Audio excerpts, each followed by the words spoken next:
ये सर चिथरुआ चिथरुआ नहीं हो सब हम सर बानो ना क्यों काली है हम काली सर गुड मॉर्निंग सर।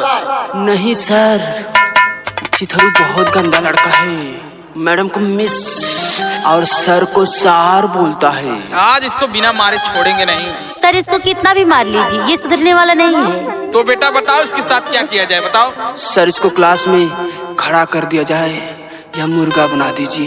के आई चिथरू मुर्गा उर्गा ना खाइए बकरा खिया खुद बतावा। नहीं सर इससे गाना गवाइए, गाना बहुत अच्छा गाता है, गवाइए। चल ले चिथरुआ चल गाना गाओ। सब हमारे गाना ना होगा सर इस तरह नहीं गाए गए, इससे अंताक्षरी करवाइए तब गाए गए। चलो ठीक है अंताक्षरी हो जाए, चलो गाओ। ठीक है सर मैं शुरू करती हूँ। शुरू करो अंताक्षरी लेके प्रभु का नाम, समय बिताने के लिए करना है कुछ काम। सर माँ से गवाइए चिथरू से। माँ से गाओ चिथरुआ माँ से गाओ। माँ से मैं निकला गड्डी लेके पुरान हो गया है।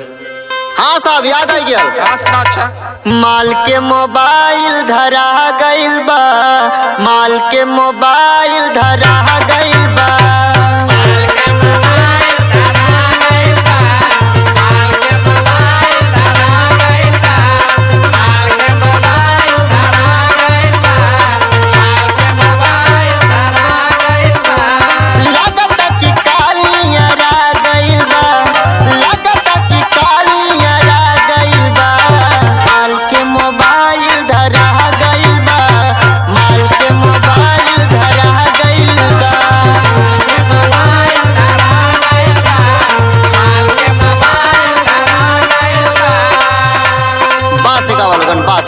सर जी कितना गंदा गंदा गाना गा रहा है ये। चिथरू काहे गंदा गाना गा रहे हो जी? साहब आजकल ये कुल चलता है क्या करी।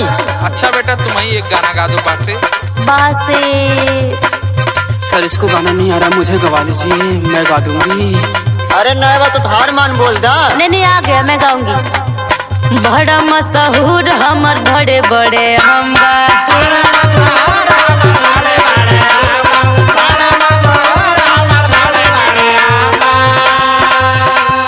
हवे रसदार कर बहुत डिमांड बा, हवे रसदार कर बहुत डिमांड बा, बड़ा मशहूर हमर बड़े बड़े अम्बा।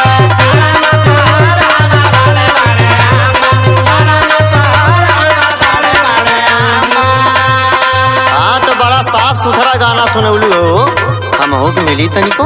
क्या चाहिए तुमको?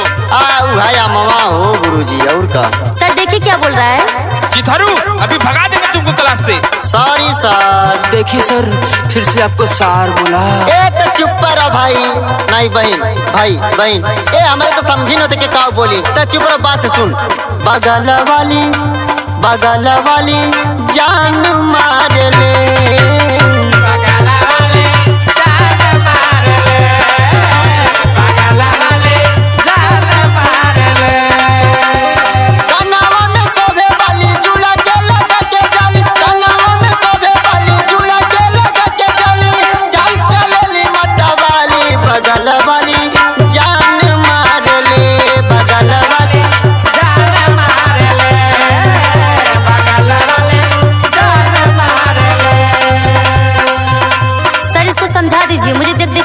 कह रहा है कि जान मारे लूं, सच में इसकी जान मार दूंगी। हाँ बड़ा जान मारा लायक है तुम। देखिए सर फिर से बोल रहा है, आप इसे कुछ बोलते क्यों नहीं? अब गावा मोहम्मद बनवा गावा।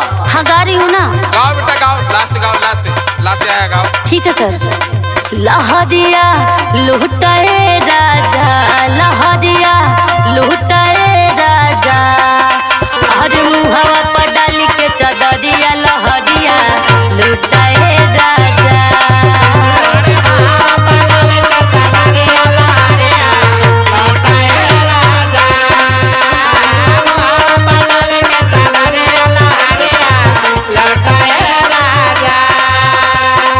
चादर तो ना है रुमाल है कहा फैलाई। चिथरुआ जी सर। सुधर में ना आते। सुधर जा। सर ये कभी नहीं सुधरेगा। तू अपना सुधर जाओ तो बहुत है। हट सर मुझे भी गाने का मौका दीजिए, मैं भी कुछ गाऊं। ले आज मरखोइयो गाना गाई हो गुरुजी।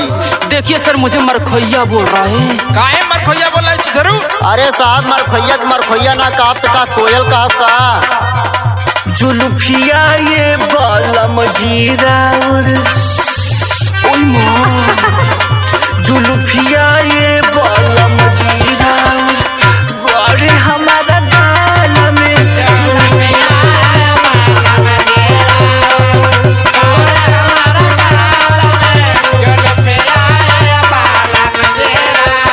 वाह मुस्कान वाह, क्या गाना गाई हो।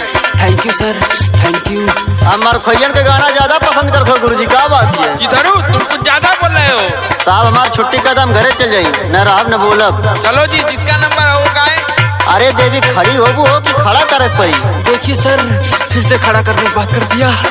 सुनिए सर, मैं माँ से गा रही हूँ। मोहन में जिताहारा सहबार रही राजा जी। सबर तो है, अब कितना सबर करी। मुझे नहीं हो रहा है। मोहन में